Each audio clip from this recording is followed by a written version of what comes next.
Some say the fairies are fallen angels, and the idea goes like this. When Lucifer rebelled against God, he convinced some of the angels to join his rebellion. These, in the end, were cast into hell. However, a second group that never joined the rebellion, but who were neutral, were also cast down. But since they did not rebel outright, they did not fall all the way to hell, but to a place between, and these, Christians say, are the fairies. Others call the fairies ghosts. They believe that the land of fairy is the realm of the dead. In fact, this might be the reason why we now imagine fairies to be small. In the old stories, they come in various shapes and sizes, often they're very tall, much more similar to the elves in Lord of the Rings than they are to Tinkerbell. But during the Middle Ages, the spirits of the dead were believed to be tiny, and since many people believed that fairies were the souls of the dead, they were then imagined to be small creatures. This is sort of conjecture. No one's really sure why fairies became small. Fairies are neither the fallen angels nor the souls of the dead. So what are they? Well, before men arrived in Ireland, a mysterious race came to dwell there, though it's not clear how. Some say they came through the air in a fog, and others say they arrived on dark clouds. This mysterious race was called the Tuatha De Danann, and they were sort of like gods.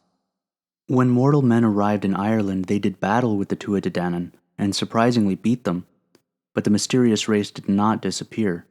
Rather, their defeat only drove them into the hills, and from there, they caused the crops to fail and stopped the cows from giving milk. The mortal men thus struck a bargain with the mysterious race that every year a tithe must be paid to the gods in the hills. The descendants of these gods are the fairies, and a form of this tithe is still paid when people leave out milk and bread for the good people, as they call them. Just as an aside, the fleeing of the Tuatha De Danann into the hills mirrors something in Australian mythology, which tells of the Quinkin, I hope I'm saying that correctly, who were a type of spirit that existed in the earliest days and who, in order to escape a violent wind, merged with the stones. That is, they became a part of the landscape itself. And so these spirits reside within giant stones which are found all over Australia. Anyway, I can't discuss fairies without discussing just a few recurring themes from fairy stories and fairy encounters. One of these is the association between fairies and music, which is surprisingly varied, although just to summarize, in folklore, people have often found themselves in strange places, only to hear the sound of beautiful music nearby, but when the music fades, it is impossible to recall. Other times, the music itself is practically indiscernible, and yet audible, almost as if humans can hear it, but the human brain is unable to process it correctly. Fairies are also able to give a person the gift of song. In a classic Irish story, a young musician, and a very bad one at that, is taken away and forced to play music for the fairies. While being a bad musician, he knows there's no way he can play for them, but under the fairy enchantment, he finds that he can play the most beautiful music he has ever played, and from that day forward, there was never a piper in the County Galway who was as good as he was, as the story goes. Another story tells of a hunchback who comes upon some trooping fairies who are dancing and singing. Their music is so beautiful that the hunchback stops and listens for a while. Then he begins to sing along, only he adds just a little bit to the melody at the end. Just something he comes up with in the moment. The fairies are so pleased by this that they cure the young man of his hunchback, and he finds himself able to walk and run about with ease. Another recurring theme is that fairies seem to require the presence of a mortal for some of their activities. In one story, a fairy approaches a mortal man and tells him that the fairies are going to have a hurling match, but that they are one man short, and so they have no one to referee. The frightened man is therefore forced to referee an entire game, the whole time wondering what will happen if he makes a mistake. In a similar account, a man is approached by a fairy and asked to remain standing by while the fairies play a game.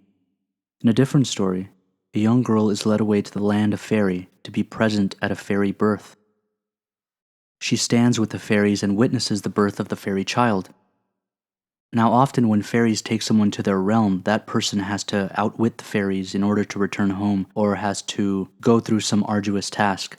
However, in this instance, the girl is allowed to leave as soon as the fairy is born, again implying that the fairies just needed her to be there for the birth itself. A common recurring motif in the fairy folklore is the idea that, should you find yourself in the land of fairy, it is best never to eat or to drink anything. Now, this is one of the most well-known things about fairy folklore, so I won't linger on it, but I remember an interesting story that I heard. A young girl finds herself in a fairy home. The fairies are preparing dinner. In the corner, a different girl is rocking a baby to sleep. The first girl is about to sit down and eat with the fairies when suddenly, the second girl in the corner of the room begins to sing to the baby that she's holding. But her words are in the Irish tongue, which the fairies cannot understand, but the girl can. As the first girl listens to the song, she understands the words, which are, "Eat nothing and drink nothing, or you will be trapped here forever." One interesting note about the fairies is that, although they might seem to come across as rude in some of the stories, they themselves have a very strict code of conduct, a very strict etiquette. They believe in a fair shake and a fair deal, always. Even when fairies steal someone away, they leave something in the stolen human's place. For example, fairies are fond of taking newborn babies, but they will always leave something behind in its place, like a log or another fairy baby. The fairies take nothing without giving something back.